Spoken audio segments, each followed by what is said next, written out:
Bonjour, il s'agit aujourd'hui de démarrer la deuxième partie des bases d'Excel. Au programme, donc dans cette vidéo, la découverte de la validation des données, de la mise en forme conditionnelle, apprendre à figer des volets, ce qui peut être relativement intéressant dans l'utilisation de tableaux avec de nombreuses colonnes et de nombreuses lignes. Et puis le point le plus important de ce tutoriel, la découverte des principales formules sur Excel. La validation des données va nous permettre de pouvoir maîtriser les données saisies par un utilisateur afin d'essayer d'éviter certaines erreurs ou d'imposer certaines règles de saisie. Dans cette première cellule, ici B2, nous souhaiterions ne permettre que la possibilité de saisir des nombres entiers entre 5 et 10. Donc la mise en forme de cette validation des données pourrait se faire pour une seule cellule ou pour plusieurs cellules d'un seul coup, donc dans le cadre d'une plage de cellules. Pour le mettre en place pour une cellule ici, nous cliquons dans la cellule concernée et dans l'onglet Données, nous déplions la validation des données. Trois onglets vont nous permettre de configurer cela. Le premier, qui s'appelle Options, va nous permettre dans un premier temps d'établir la règle d'autorisation. Ici, nous souhaitons utiliser uniquement des nombres entiers, avec un minimum à 5 et un maximum à 10. Le deuxième onglet, message de saisie, est un onglet facultatif. Il va nous permettre de mettre en place une consigne. Par exemple, ici, comme titre, je vais mettre bonjour et un message qui dit nombre entre 5 et 10. Et enfin, le message d'erreur. Ici, pareil, le titre erreur, le message recommencer. Le message d'erreur pourra être proposé avec trois styles différents. Ici, on va leur stop. Il sera impossible de saisir un nombre qui ne répond pas à la règle. Donc les nombres saisis qui ne correspondraient pas à la règle donnée entre 5 et 10 seront directement refusés. La possibilité éventuellement de mettre un mode avertissement qui lui nous proposera au moment de l'erreur de prendre conscience de l'erreur et d'outrepasser la règle et de quand même valider notre valeur. Et enfin, un troisième mode, qui est le mode information, qui lui nous indiquera simplement qu'il y a une erreur, mais prendra en compte quand même la valeur qui aura été saisie. Donc dans un premier temps, nous restons en mode stop, afin d'interdire aux personnes de saisir des nombres entre 5 et 10. Au clic dans la cellule, on voit donc apparaître la consigne mise en place. Si nous saisissons une valeur qui correspond à la règle 6, elle est acceptée. Si nous mettons une valeur comme 4 par exemple, elle est refusée. Et on nous propose uniquement soit de réessayer, soit d'annuler. Si dans la validation des données, nous avions mis un mode avertissement, cette fois, il serait possible de saisir la valeur 4 et du coup, d'outrepasser la règle et de valider sur oui pour continuer malgré tout. Je vous propose d'essayer par vous-même, d'essayer de configurer les deux prochains avant de consulter la correction. Dans le second, nous souhaitons une date inférieure à la date d'aujourd'hui et dans le dernier, ne permettre qu'un texte qui ferait plus que 5 caractères, comme c'est le cas par exemple sur certains générateurs de mots de passe sur Internet. Pour la date inférieure à la date d'aujourd'hui, validation des données, nous souhaitons dans la partie options mettre en place la règle. Il s'agit ici d'une date qui doit être inférieure à la date d'aujourd'hui, donc pour ma part, le 8 novembre 2020. Pour ces deux exercices, vous pouvez vous dispenser de renseigner le message de série ou le message d'erreur, puisque c'est relativement facultatif, l'intérêt étant simplement d'être capable de configurer la règle. Lorsque l'on met une date inférieure à la date d'aujourd'hui, le 7 novembre 2020, tout marche bien. Si je mets une date qui est postérieure, par exemple le 14 novembre 2020, celle-ci sera refusée. De la même manière, le nombre de caractères autorisés pour le texte doit être supérieur à 5. Validation des données, encore une fois. Nous autorisons cette fois une longueur de texte qui est supérieure à la valeur de 5. Si on saisit 6 caractères, par exemple, le message sera accepté. Si nous n'en mettons que 4, il sera refusé. Passons à présent à la mise en forme conditionnelle. La mise en forme conditionnelle consiste à préprogrammer une cellule ou une plage de cellules, plusieurs cellules, afin de pouvoir mettre en évidence graphiquement certains éléments en fonction de la valeur qui sera saisie à l'intérieur.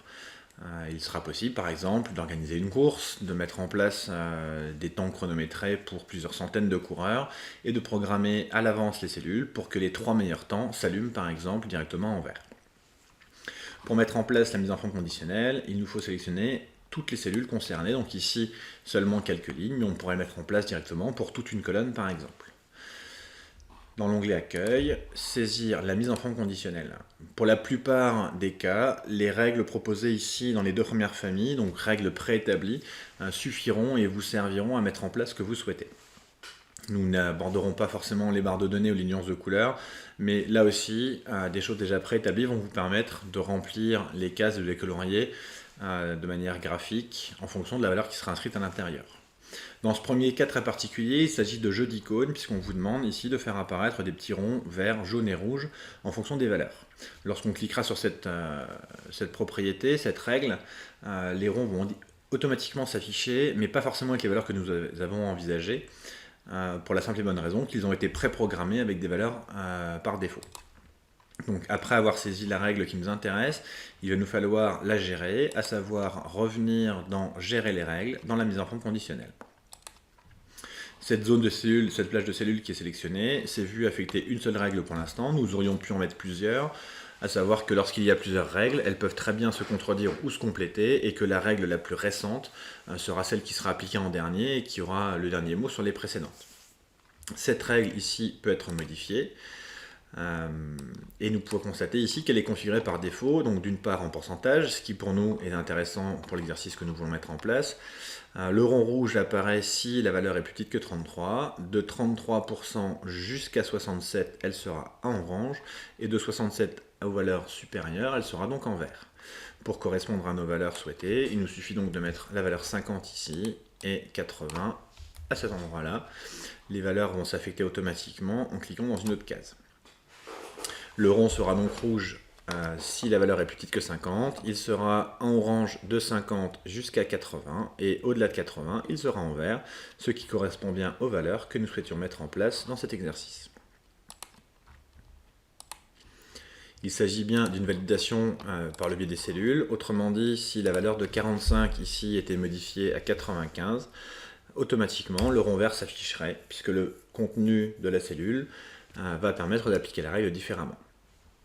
Pour les 3 prochaines listes, nous allons découvrir que la plupart du temps, des règles préexistantes sont déjà établies et il suffit de les utiliser.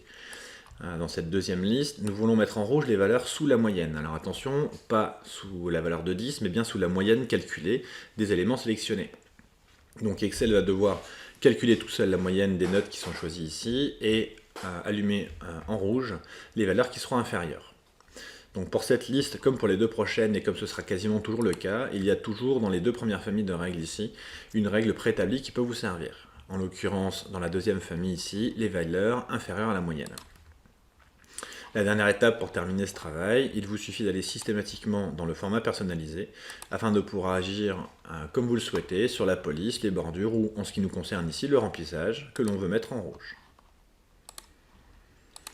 Les valeurs sous la moyenne sont donc automatiquement affichées ici. Encore une fois, si je faisais baisser la moyenne par exemple, on se rendrait très rapidement compte que Excel recalcule systématiquement la moyenne de l'ensemble et va pouvoir mettre en rouge les valeurs qui sont en dessous de la moyenne. Je vous invite à essayer de faire par vous-même le travail pour les listes 3 et 4, là encore une fois en vous servant de règles déjà préexistantes qu'il suffira d'appliquer directement. Pour la liste numéro 3, là encore une fois, nous sélectionnons la totalité des cellules de notre liste, mise en forme conditionnelle, et cette fois-ci, nous allons nous servir de la règle valeur en double afin de mettre en évidence les différents doublons. Il nous suffit encore une fois d'aller dans le format personnalisé et cette fois-ci de mettre un remplissage en bleu. Vos valeurs et les miennes ne sont pas les mêmes puisqu'effectivement ici, j'avais déjà saisi 2 fois le nom Eric. Il suffirait de remettre ici notre valeur pour vous permettre de vous rendre compte. Alors Pierre est déjà en double. Mettons par exemple Marc est en double aussi. Si je mettais la valeur Michael, elle ne le serait plus. Une application directe de cette règle, imaginez que vous gérez la liste de tous les codes barres, de toutes les références produits d'un magasin. Chacune de ces références est naturellement unique pour chaque produit. Si je venais dans la liste à ajouter une référence qui a déjà été utilisée, automatiquement elle s'allumerait en rouge avec la précédente et vous permettrait de vous alerter sur l'erreur et de pouvoir l'anticiper. Pour la liste numéro 4, ici, il s'agit de mettre d'une certaine couleur les 35%, donc la partie supérieure, les plus élevés. Là encore une fois, une règle existe quasiment adaptée à cet effet. Vous allez pouvoir choisir dans la deuxième famille les 10% les plus élevés. Et il vous suffira de passer ces 10% à 35 avant de modifier le mode personnalisé. Et de le mettre cette fois-ci, il me semble que c'est du vert.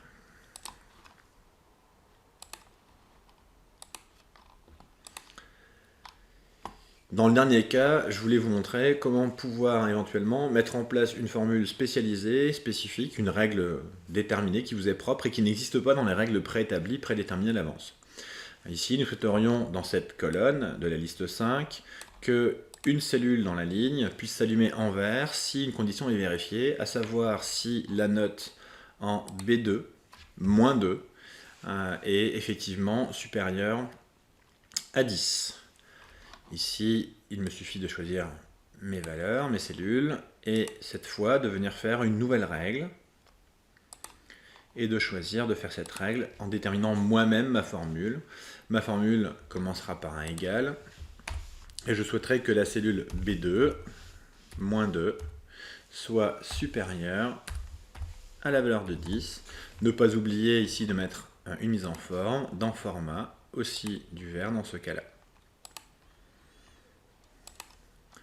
Pour vérifier vos résultats, qui sont probablement pas les mêmes que moi puisque j'ai modifié certaines valeurs ici, on peut s'assurer que ces cases ici en vert sont les seules pour lesquelles la note qui se trouve ici, moins 2, reste malgré tout supérieure à 10.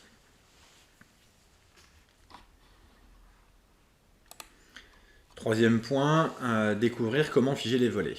Assez rapidement, vous allez être amené à travailler sur des fichiers Excel relativement importants avec plusieurs centaines de lignes et souvent de 5, 10, 15, 20 colonnes. Il devient assez problématique à un moment donné, lorsqu'on fait défiler les différentes valeurs de la page, de se souvenir systématiquement à quoi correspond chacune des en-têtes de colonnes et de savoir à quoi correspond le montant qui se trouve ici. L'idée de cette astuce serait de pouvoir, comme on le voit souvent sur les sites internet aujourd'hui, trouver une manière de bloquer, de coller en haut de page l'entête des colonnes afin de pouvoir le conserver même lorsqu'on défile au-delà de l'affichage de l'écran. Pour mettre ça en place, il vous faut vous rendre dans l'onglet affichage, dans la partie figer les volets, dans laquelle nous allons avoir 3 possibilités pour bloquer les volets selon ce qu'on aura envie de voir mettre en place. Nous allons commencer par la seconde solution qui s'appelle figer la ligne supérieure. En cliquant sur cette solution, vous avez peut-être remarqué qu'une petite ligne s'est tracée en dessous de votre en-tête de colonne.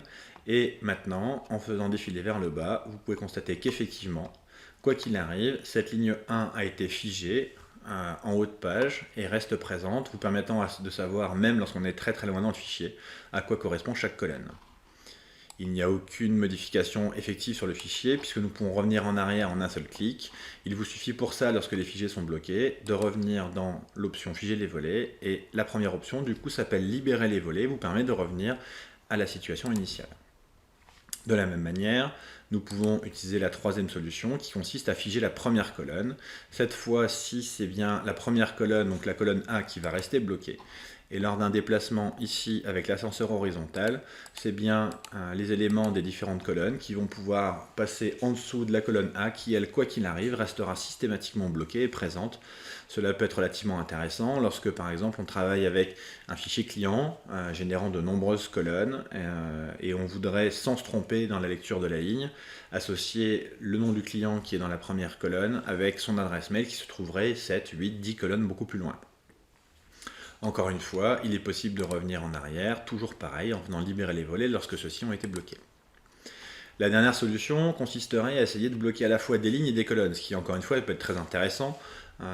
L'objectif sur un tableau est souvent de garder l'entête de colonne pour savoir à quoi correspondent les valeurs, mais aussi de peut-être conserver les 2, 3, 4 premières colonnes qui peut-être correspondent à des informations importantes, encore une fois, souvent le numéro de client, le nom de client ou un prénom.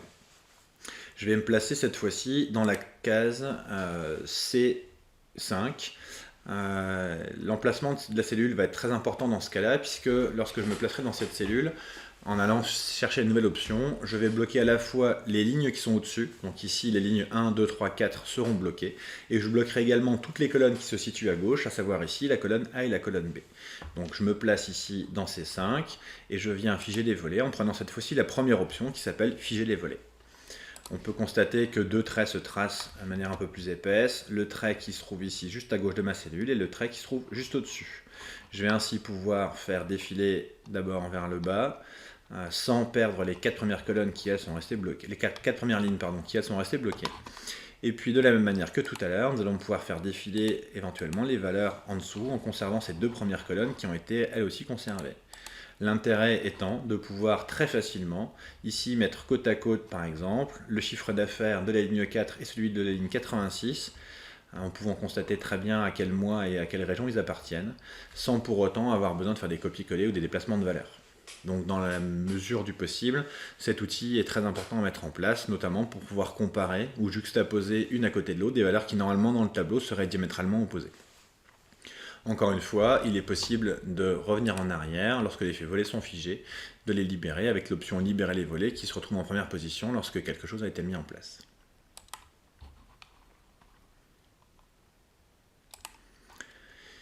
Et enfin, nous allons pouvoir découvrir l'onglet des formules qui va vous présenter une petite quinzaine de formules très importantes et très intéressantes à mettre en place.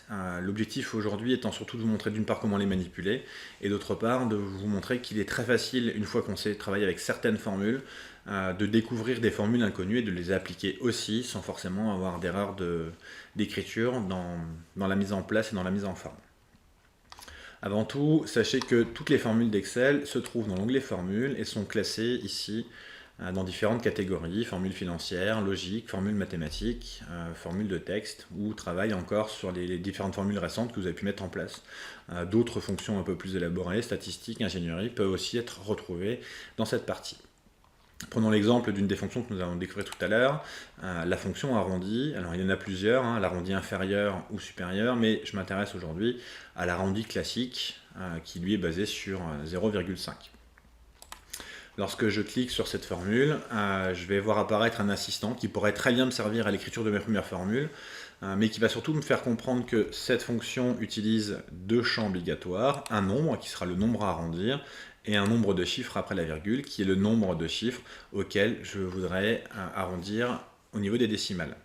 Donc l'avantage de cet assistant, c'est qu'au clic dans les différentes cases, il va me permettre de comprendre assez rapidement le nombre d'arguments obligatoires de la fonction et ce qu'elle représente. Si j'ai besoin de plus d'aide, il est possible ici d'arriver directement sur Internet, sur l'aide de la fonction, qui sera expliquée en détail avec les différentes configurations possibles.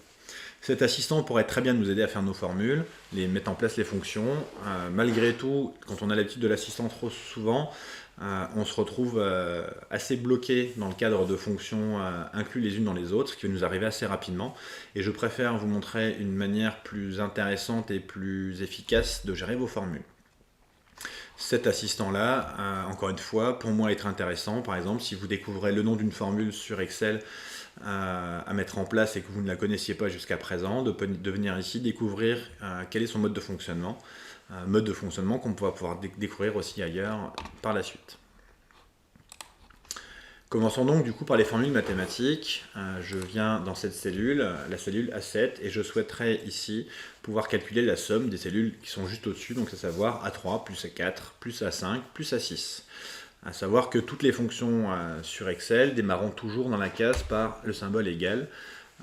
Par contre, il est important de comprendre que si j'utilise plusieurs fonctions les unes dans les autres, je n'aurai surtout pas à remettre le égal avant chaque fonction. Le seul égal du départ suffira. Je veux faire ici une somme, donc il me suffit de taper le nom de ma formule, de ma fonction, et de double-cliquer dessus une fois que je le vois apparaître dans la liste proposée. Nous voyons apparaître ici en dessous un encadré qui est la chose la plus importante aujourd'hui à comprendre pour être bien sûr de rédiger correctement votre formule et votre fonction jusqu'au bout sans jamais vous tromper. La première chose importante est l'élément qui va se trouver en gras dans cette liste. Ici, nombre 1, l'élément en gras est en fait l'élément qu'Excel attend immédiatement dans la suite de l'écriture de la fonction. Je vais donc par exemple cliquer sur la cellule A3. Je me rends compte que dans l'encadré, on me propose ensuite de mettre un point virgule et ce sera systématiquement le point virgule qui séparera tous les arguments sur toutes les fonctions sur Excel. En mettant le point virgule, je vais pouvoir constater que cet encadré est interactif, il est dynamique, il évolue en fonction de l'avancée de ma fonction et me propose maintenant en gras le nombre 2. Autrement dit, Excel s'attend maintenant à ce qu'on lui donne le deuxième nombre de la somme. Et je vais pouvoir procéder de la sorte au fur et à mesure, rajouter un point virgule et voir qu'effectivement, systématiquement, Excel me fera avancer dans l'encadré pour me permettre d'arriver au bout le plus tranquillement possible. Donc la règle de base est de toujours regarder l'élément en gras, de donner à Excel l'élément qu'il nous demande, de mettre le point virgule et d'aboutir ainsi à la fin de la fonction. Avant d'aller plus loin, nous pouvons aussi constater qu'il y a une différence d'écriture entre le premier élément ici qui n'est pas écrit entre crochets et tous les éléments suivants qui sont tous écrits entre crochets. La raison est simple, les éléments qui sont entre crochets sont des éléments facultatifs. Autrement dit, une fonction telle que la somme ne demande qu'un seul argument obligatoire, à savoir le premier nombre. La somme d'un nombre est égale à lui-même et cela suffira à faire fonctionner la fonction. Tous les autres éléments entre crochets sont donc facultatifs. Pour chaque fonction sur Excel, il y aura un ou plusieurs éléments obligatoires. Sans les crochets, ces éléments-là devront systématiquement être renseignés.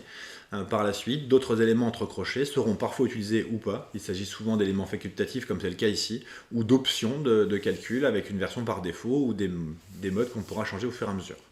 Donc encore une fois, continuez de suivre dans l'ordre des éléments en donnant systématiquement ce qui est en gras et en sachant bien que les éléments entre crochets, la plupart du temps, sont facultatifs, mais que les autres sont obligatoires pour que la fonction puisse fonctionner. Vous imaginez bien que nous n'allons pas ici écrire notre formule en cliquant systématiquement sur les cases une par une. Si on avait 50 nombres additionnés, il y a une solution bien plus intéressante et plus rapide qui est la possibilité de pouvoir saisir directement en les sélectionnant les 4 cellules d'un coup. Voilà pour le calcul de la somme. Vous allez pouvoir maintenant par vous-même essayer de faire les calculs pour les prochaines formules, les prochaines fonctions, le produit, la médiane et la moyenne de la même manière. Pour le maximum et le minimum, le nom de la fonction est max ou min. Attention au niveau de l'arrondi qu'on a vu tout à l'heure dans l'assistant, il y a bien 2 éléments obligatoires, le nombre à arrondir et le nombre de chiffres. Donc je vous laisse chercher un petit peu par vous-même avant de consulter la correction. Pour la correction de la formule produit, on démarre donc avec égal, on tape produit et on sélectionne directement les 2 cases avant de pouvoir valider. La première parenthèse, on peut se passer de la fermer et que celle la fermera à notre place. On procède de la même manière pour la médiane. On sélectionne la formule puis les 4 nombres avant de voir la valeur médiane qui est à 5 ici. De la même manière, le calcul de la moyenne se fait aussi simplement. Je tape ma formule et je vais pouvoir directement sélectionner mes valeurs pour trouver la moyenne. On a dit que le maximum se calculait avec la fonction max. Là aussi, on sélectionne toutes les valeurs avant de voir le résultat. Et de la même manière, on peut calculer le minimum juste à côté avec aussi le choix des valeurs. Petite particularité pour aller un peu plus loin, la fonction arrondie, nous l'avons vu tout à l'heure dans l'assistant pour essayer de comprendre son fonctionnement. Nous retrouvons bien ici ce que nous avions tout à l'heure dans l'assistant. Il y a 2 éléments obligatoires uniquement, pas d'éléments facultatifs dans cette fonction. Le premier élément sera le nombre à arrondir qui est demandé en gras immédiatement, ici 12,3333. Point virgule, il attend maintenant le nombre de chiffres après la virgule. Par exemple, je souhaiterais faire un arrondi à 2 chiffres après la virgule, que je peux saisir ici avant de valider. Et enfin, terminons avec la fonction NB qui ici n'a pas de grand intérêt puisque NB va calculer le nombre d'éléments sélectionnés. Ici, il est très simple de voir qu'il y a 4 éléments dans le tableau. Par contre, la fonction NB pourrait être très intéressante pour calculer le nombre d'éléments d'un très grand tableau, d'une plage de cellules dans laquelle on n'a pas de retour visuel assez rapide pour calculer très simplement le nombre d'éléments. Donc ici, égale NB. On peut sélectionner nos valeurs directement et obtenir la réponse de 4 puisqu'il y a bien 4 éléments qui ont été sélectionnés. D'autres fonctions très simples mais très importantes sur Excel, les fonctions de temps et de date. La fonction maintenant que vous auriez presque pu gérer tout seul. Cette fonction, entre parenthèses, on nous explique que dans l'encadré, aucun élément n'est obligatoire, c'est-à-dire que cette fonction fonctionne indépendamment des éléments, il n'y a rien à sélectionner, aucun paramètre. Nous pouvons valider avec les parenthèses vides. Cette fonction va vous rendre le jour exact et la date à laquelle vous travaillez. Et vous allez pouvoir vous rendre compte que cette valeur est dynamique, elle se met à jour à chaque mise à jour du fichier quand vous relancez par exemple Excel ou que vous actualisez la page. Cela peut être très intéressant lorsqu'on veut par exemple travailler sur une commande avec une deadline, de pouvoir en allumant notre fichier calculer le temps restant entre la date, l'heure d'aujourd'hui et la deadline qui est le moment de l'expédition ou de la vente par exemple. La fonction aujourd'hui marche de la même manière. Il nous suffit là aussi de lancer la fonction sans aucun paramètre pour obtenir cette fois uniquement la date du jour, c'est-à-dire que c'est la même fonction que maintenant, sauf qu'il n'y a pas l'heure qui est prise en compte. Et enfin, la fonction jour 360 qui est très intéressante pour calculer une durée en nombre de jours passés entre deux dates. Donc si on démarre cette fonction, jour 360, on nous demande deux éléments obligatoires, plus une méthode facultative que nous n'utiliserons pas ici. Donc nous allons nous contenter de la date de début demandée en gras en premier, le 25 avril, point virgule, la date de fin qui est demandée ensuite, qui est ici. Et je vais pouvoir valider et découvrir qu'entre ces deux dates se sont écoulés 21 077 jours. À présent, nous allons découvrir les fonctions de texte. Alors 4 fonctions très très simples qui, au moment où je vais vous les présenter, vont peut-être vous paraître un petit peu inutiles. Nous prendrons tout à l'heure le temps, sur la droite, vous avez vu que j'ai commencé à rajouter certains éléments. Nous prendrons le temps de faire un petit exercice pour vous montrer comment ces petites fonctions très simples peuvent avoir un grand intérêt dans la création de chaînes de caractères de manière massive. La fonction cherche, elle, va simplement chercher dans un texte ou dans une chaîne de caractères, donc ici dans le mot livre, un élément. Nous lui demanderons, nous, de chercher la lettre I et nous rendra le rang à laquelle elle l'a trouvé. Donc par exemple, le I sera la deuxième lettre du mot. La fonction cherche nous rendra la position 2. La fonction gauche, elle, va permettre, encore une fois, sur un mot, sur une chaîne de caractères, d'aller extraire un nombre de caractères par la gauche. Par défaut, la fonction gauche ira extraire la première lettre, mais si nous la configurons avec un nombre de caractères particulier, ici 3, nous allons pouvoir extraire les 3 premières lettres, à savoir le LIV du mot livre. La fonction droite fonctionnera de la même manière que la fonction gauche, sauf que cette fois nous allons extraire par défaut la lettre à la fin du mot, ou si nous configurons d'autres critères, ici ce sera le cas dans notre exercice, nous irons lui demander d'aller chercher les 2 dernières lettres par la droite. Et enfin, la fonction concaténée qui, elle, va simplement prendre différents morceaux, différentes chaînes de caractères. La première ici, ordi et nateur, et va les recoller l'une à côté de l'autre pour fabriquer un mot qui sera le mot ordinateur. Je vous invite à essayer de mettre en place ces fonctions par vous-même avant de peut-être consulter la correction que nous allons mettre en place tout de suite. Pour la fonction cherche, donc égale cherche.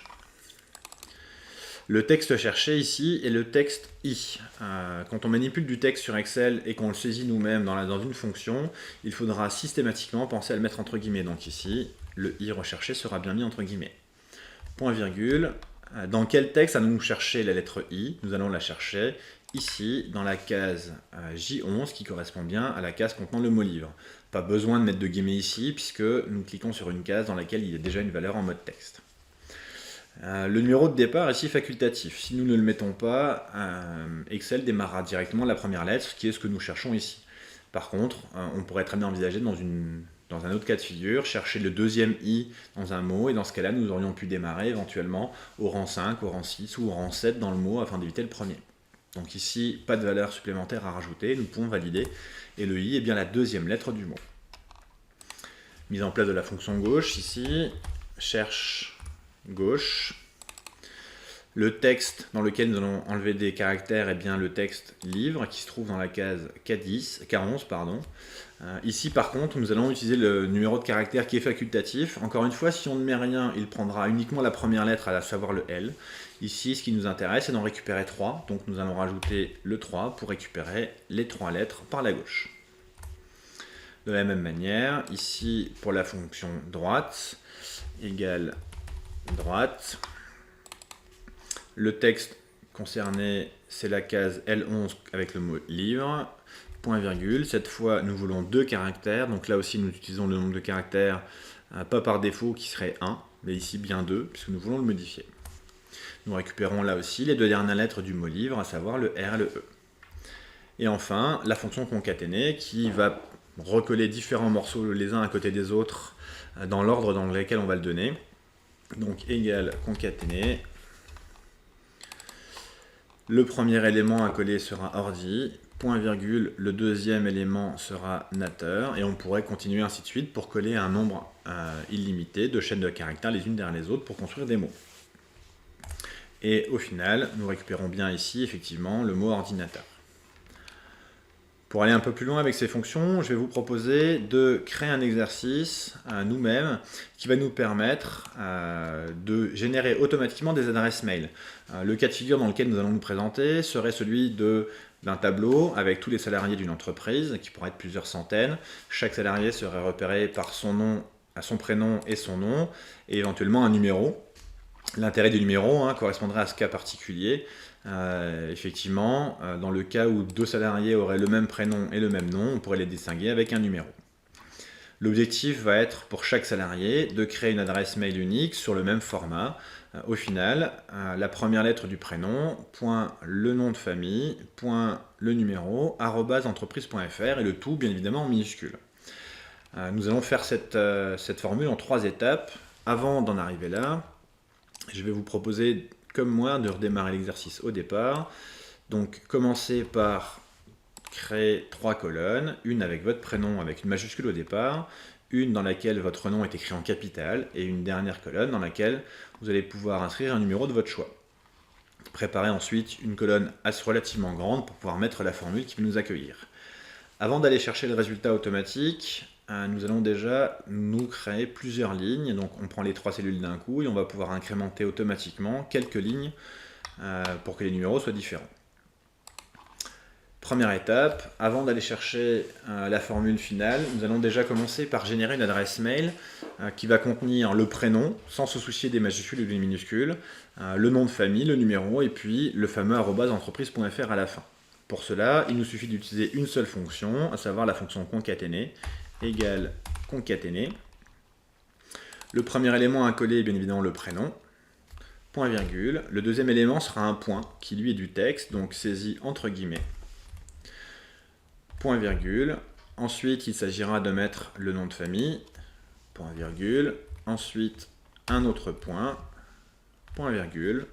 Le numéro, point virgule. Et enfin, de coller le même texte pour tout le monde, à savoir entre guillemets toujours ce qu'il s'agit de texte, @entreprise.fr.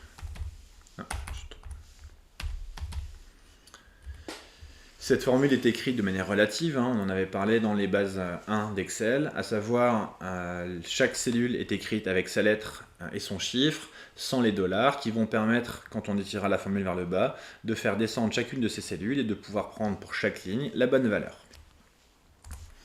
Cette adresse email que nous venons de créer peut donc facilement être étendue sur plusieurs lignes pour générer automatiquement toutes les adresses mail de toute une entreprise. Nous souhaiterions maintenant améliorer cette adresse mail pour que le prénom ne soit plus le prénom en entier, mais uniquement la première lettre du prénom. Dans cette formule, ce qu'il nous faut modifier, c'est ici, chez moi, la case Q9, en tout cas la case qui correspond à cette cellule avec le prénom, que je veux remplacer non plus par le prénom en totalité, mais par la première lettre du prénom. Et pour faire ça, je vais utiliser la fonction gauche. Je vais donc pouvoir ici démarrer directement ma deuxième fonction, gauche, à l'intérieur de la première. Encore une fois, pas besoin de remettre un égal devant, le seul égal en début de cellule suffira. Le texte dans lequel je vais enlever la première lettre est bien le texte de mon prénom, et je vais y enlever point et virgule, une seule lettre, et je pense bien avoir fermé la parenthèse. Autrement dit, dans cette première partie de concaténer, j'ai remplacé chez moi la case Q9 qui était la case contenant mon prénom par gauche de Q9 avec un caractère. Je vais pouvoir maintenant, encore une fois, étirer ma formule vers le bas et la remplacer sur toutes les lignes. Enfin, nous souhaiterions, pour plus de facilité, créer des adresses mail qui seront systématiquement écrites en minuscules, peu importe la manière dont sont saisies les données ici. Pour ça, nous allons découvrir une nouvelle fonction qu'on n'avait pas encore évoquée. Il s'agit de la fonction minuscule, qui marche de manière très très simple, puisque la fonction minuscule va mettre en minuscule tout ce qui se trouve entre les deux parenthèses. Cette fonction minuscule va donc venir s'appliquer tout au début, juste après le égal. Donc là aussi, il nous suffit de taper minuscule. et nous voulons mettre en minuscule la totalité de ce que nous avons fait jusqu'à présent. Donc il nous suffit de mettre minuscule, entre parenthèses, tout ce qu'on a fait jusqu'à présent, et fermer simplement la parenthèse à la fin. Voilà, nous avons notre adresse mail qui est générée et que l'on peut étendre ici sur quelques lignes, mais qui pourrait être étendue de la même manière sur des dizaines de milliers de lignes, de manière aussi efficace et aussi rapide. Donc cet exemple, j'espère, vous permettra de comprendre que ces petites fonctions de texte, aussi simples et parfois inutiles qu'elles puissent paraître, sont vraiment très intéressantes et très importantes dans toutes les manipulations de données et dans les situations où il faut créer et générer des chaînes de caractères particulières.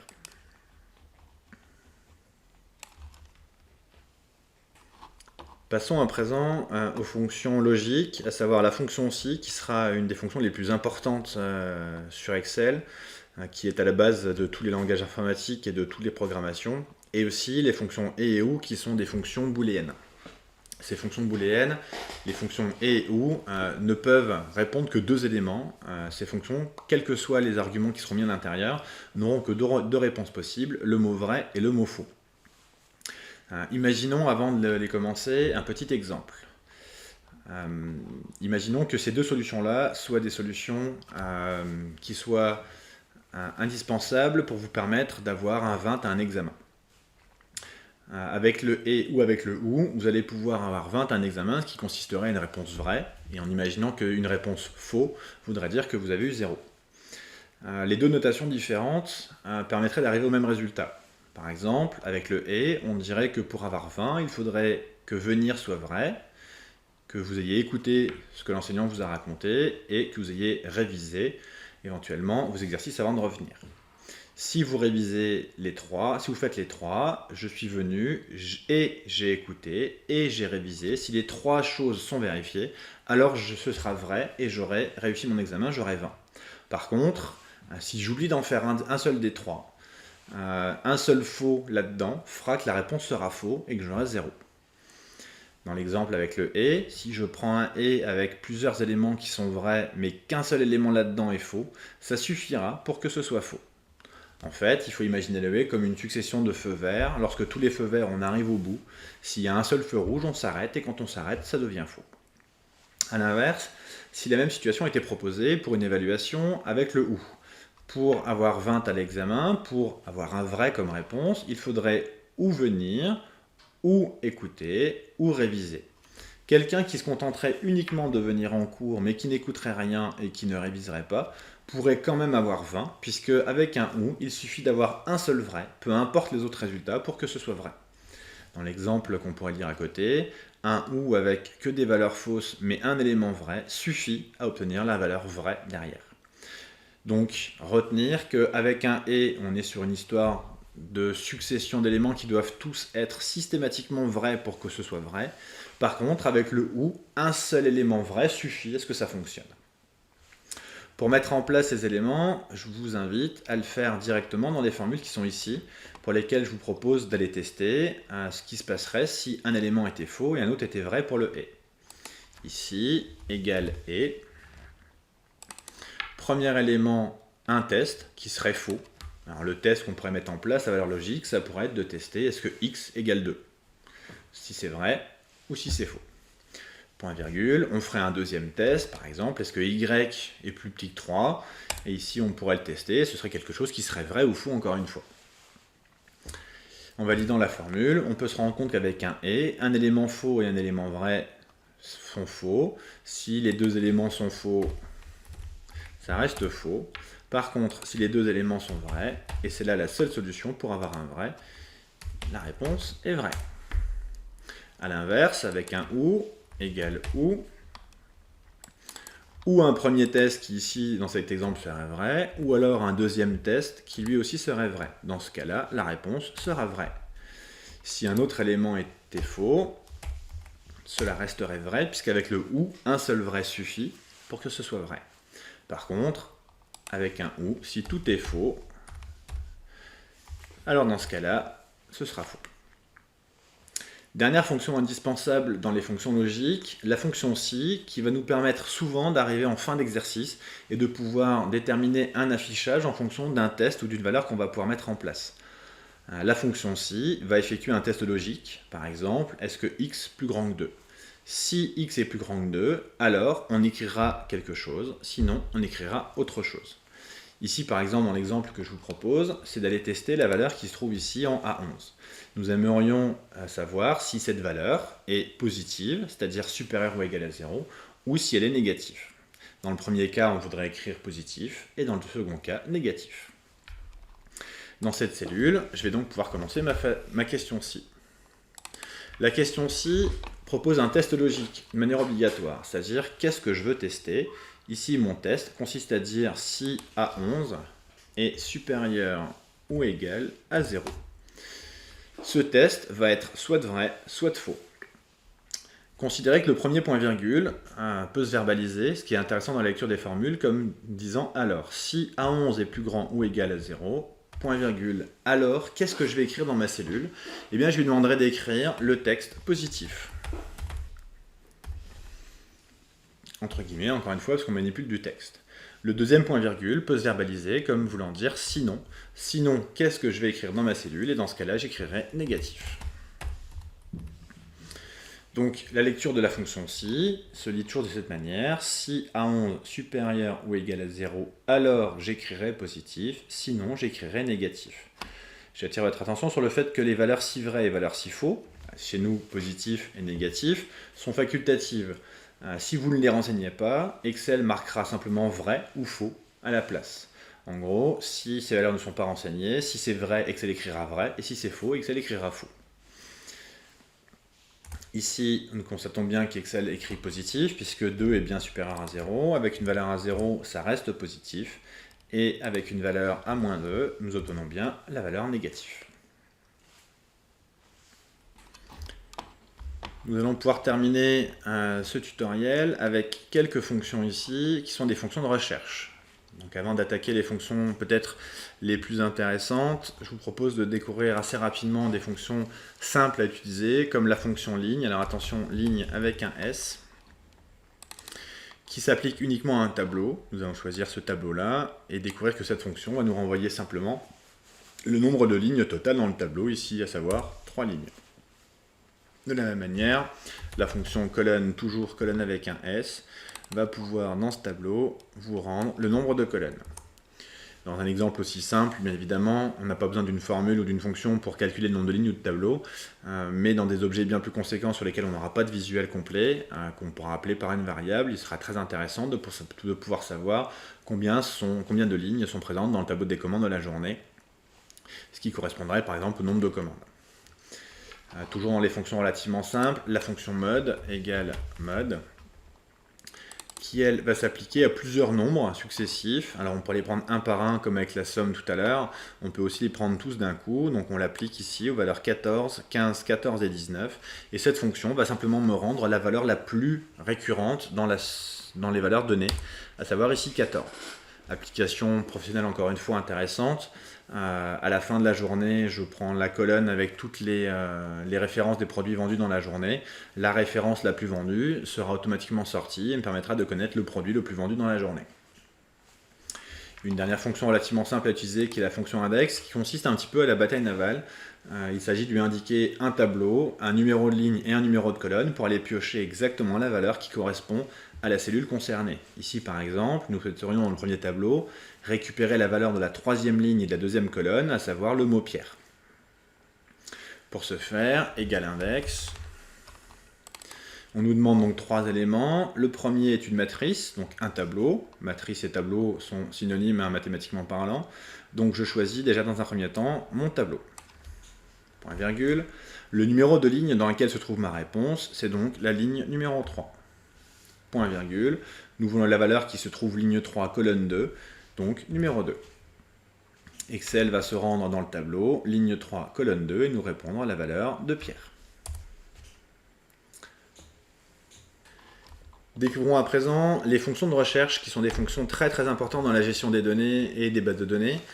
Ces fonctions sont très intéressantes et finalement le fonctionnement qui va être mis en place dans la formule, l'écriture de la formule, est très comparable à la méthode que nous utilisons quand nous cherchons une valeur dans un tableau. Par exemple, pour la recherche V qui est une recherche verticale, nous chercherions par exemple la ville dans laquelle habite Monsieur Dupont dans le premier tableau. Dans ce premier tableau qui est ici, nous chercherions la ville de Monsieur Dupont, et pour la trouver, nous ferions une recherche verticale en mettant peut-être notre doigt ici, en tout cas notre regard va descendre dans cette colonne, jusqu'à trouver le mot Dupont. Une fois qu'on aura trouvé le mot Dupont, nous aurons accès à toute la ligne du tableau, et dans cette ligne-là, il nous suffira d'aller piocher dans la bonne colonne, ici la troisième colonne, pour trouver la réponse. La recherche verticale fonctionne exactement de la même manière. On va rechercher une valeur dans un tableau, et une fois qu'on nous l'aurons trouvé, nous irons à la colonne qui correspond, au numéro de colonne correspondant, pour extraire la valeur intéressante. L'écriture de la formule de la fonction sera la même ici, égale recherche V comme recherche verticale. Nous allons bien chercher de haut en bas. La valeur cherchée est Dupont. Attention à ne pas faire de faute d'orthographe, sinon il ne peut pas trouver. Point virgule. Dans quel tableau, dans quelle matrice? Gardez à l'esprit que le tableau dans lequel on va chercher doit contenir deux choses. Ce qu'on cherche, le mot Dupont, et ce qu'on veut trouver, la ville.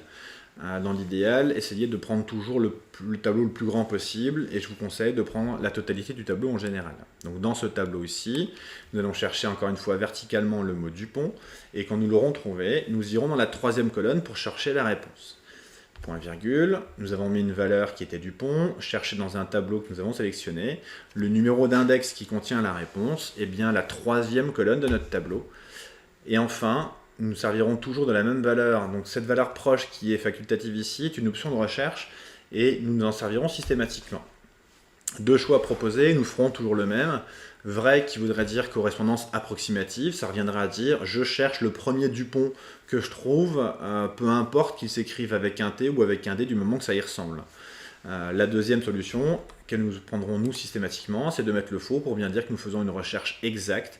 Nous cherchons systématiquement exactement la valeur cherchée, Dupont avec un T. Donc nous avons bien mis une valeur de recherche Dupont entre guillemets dans la totalité de notre tableau pour prendre la valeur qui se trouvera colonne 3 de manière exacte. Nous allons pouvoir nous rendre compte qu'il s'agit ici de la ville de Metz, parce que j'avais fait une modification par rapport à vous sur mes valeurs. Mais si cette ville venait à changer, nous allons pouvoir réaliser que la valeur ici sera modifiée directement aussi.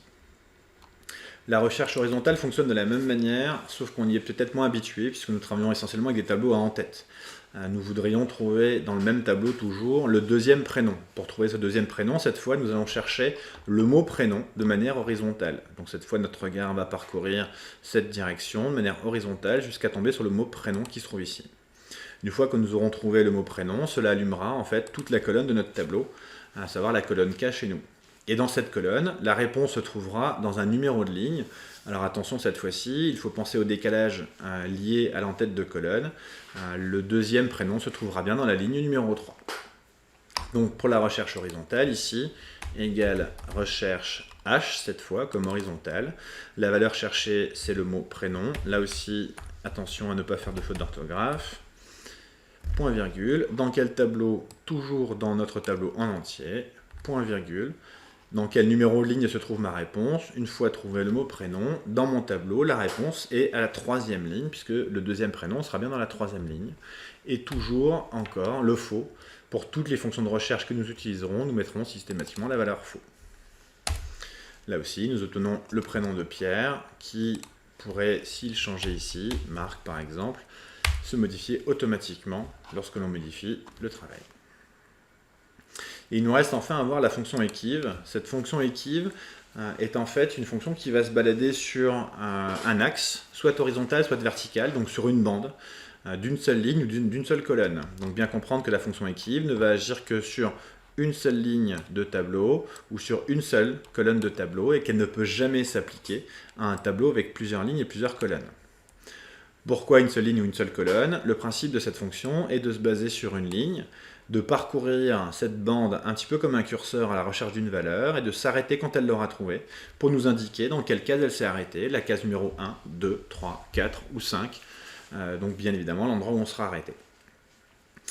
Il y aura deux méthodes que nous pourrons affecter à cette fonction que je vous ai décrite ici avant de l'appliquer. Donc cette fonction équive qui va chercher une valeur dans une bande qui sera ou horizontale ou verticale, et une méthode pour laquelle nous aurons nous deux choix que nous allons conserver, à savoir soit un 0, soit un 1. Le 0 sera utilisé pour une recherche exacte, et le 1 pour une recherche approximative dans le cadre d'une recherche un peu en mode fourchette. Je cherche un encadrement pour me situer. Imaginons dans le premier cas qu'on applique la fonction équive pour chercher la valeur b dans un tableau qui contiendrait 3 colonnes avec les valeurs a, b, c. La valeur b qui est cherchée existe dans ce tableau puisqu'elle se trouve ici. Nous allons donc pouvoir la chercher de manière exacte et en fait Excel s'arrêtera au moment où il aura exactement trouvé la bonne valeur. La recherche de cette valeur b, Excel va parcourir la bande et s'arrêter ici quand il aura trouvé le b et nous indiquera que le b se trouve bien dans la deuxième case dans laquelle il s'est arrêté, d'où la réponse 2 à côté. Autre cas de figure, nous appliquons cette fois la fonction équive pour chercher la valeur 12 dans un tableau qui lui contiendrait les valeurs 0, 5, 10 et 15. La valeur 12 n'existe pas dans ce tableau, donc Excel ne pourra jamais la trouver de manière exacte. Donc la recherche en mode 0, correspondance exacte, ne pourra pas être mise en place. C'est pourquoi nous ferons une recherche en mode 1, inférieur à, qui permettra à Excel de démarrer à gauche, de chercher cette valeur 12 et de s'arrêter ici, entre 10 et 15, pour nous signaler que la valeur 12 se trouve bien dans la troisième case. Il y a un troisième mode, mais que nous utiliserons très rarement, qui consisterait à faire la même démarche, mais au lieu de partir de la gauche en étant inférieur à, partirait de la droite en étant supérieur, et dans quel cas il chercherait la valeur 12 en partant de la droite, et s'arrêterait ici, et la réponse serait 2. Quoi qu'il en soit, mathématiquement parlant, il est quasiment plus fréquent d'utiliser cette solution-là avec le 1, inférieur à, donc nous partons bien de la gauche vers la droite. Si nous voulons appliquer cette méthode dans l'exercice qui est proposé ici, nous cherchons la catégorie qui serait correspondante à un montant de 956 € pour des frais de port. Ici, souvent dans les exercices de ce type-là, je prendrai le temps de vous mettre quelques petits indices, notamment de vous mettre le texte sur la gauche et de vous mettre également des couleurs ici à l'intérieur pour vous éviter de vous tromper dans la saisie des tableaux. Une valeur de 956 € se trouve donc à cet endroit-là, entre 0 et 1000, et correspond donc à une catégorie 1, qui pourrait correspondre à des frais de port particuliers pour une livraison par exemple. Il s'agit donc ici de mettre en place la fonction équive, égale équive. La valeur cherchée serait 956, pas de guillemets ici puisqu'il s'agit d'une valeur mathématique, point virgule, et le tableau dans lequel nous recherchons, je vous rappelle encore une fois que c'est soit une ligne, soit une colonne, et il s'agira ici de bien prendre les cellules vertes qui sont proposées ici, directement. La méthode à choisir, le supérieur A qui consisterait à partir de la droite, nous avons dit que nous l'utiliserons très peu et qu'il était moins adapté en général à nos pratiques. La correspondance exacte voudrait dire que 956 existe dans le tableau, ce qui n'est pas le cas, puisque les seules valeurs proposées sont 0, 1000 et 2000. La valeur inférieure à, qui est celle que nous allons chercher, qui va consister à partir de la gauche et à progresser jusqu'à s'arrêter au moment où on sera dans le bon encadrement. 956 se trouvera bien entre 0 et 1000, donc on s'arrêtera bien ici. La réponse attendue est bien catégorie 1, puisque c'est la première case dans laquelle on se sera arrêté. Donc ici, on est bien en mode inférieur à, pour essayer de se situer dans un encadrement. Ici, la réponse est bien 1, puisque Excel s'arrête dans cette case qui est bien la première du tableau que nous avons consulté. Une des erreurs classiques avec la fonction équive est parfois de se tromper dans le choix du tableau. La raison pour laquelle je vous avais mis les couleurs. Ici, si je me trompe et que je prends la case montant avec, Excel va tout simplement tout décaler de 1, ici, et me répondre 2. Pour quelle raison ? En parcourant ce tableau, Excel va nous trouver que 956 n'est pas entre montant et 0, mais qu'il est entre 0 et 1000, donc il s'arrêtera bien ici, dans la case 1, 2, dans la deuxième case de celle qu'il a parcourue.